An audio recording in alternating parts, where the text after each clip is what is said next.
Assalomu alaykum. Я Бурга мардуми Шариф Тоҷикистон. Сар ба гуфтаи группа бисёри экстремисто Муҳаммад Иқболи Чумо як видеообращение мекард, ки 7,500 евро айбалниса қарз дорад. Ҳар рӯзша 800 еврои ҳисобш кардем. Чанд видео ки ман карда будам пешакӣ именно барои оператсияш, именно барои налогаш, дидем ки фарзанди рангхилшия Чумои дига накард.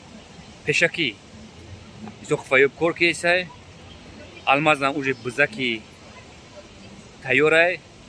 Алмаз ба гапат ҷавоб бите. Чизе ки ту ваъда додӣ, Зохфаёб ждат дорад. Ба Зохфаёб бозӣ накард. Далбаёб уже се биз шид дабаиншон. Я бизи асосиша намегум тон.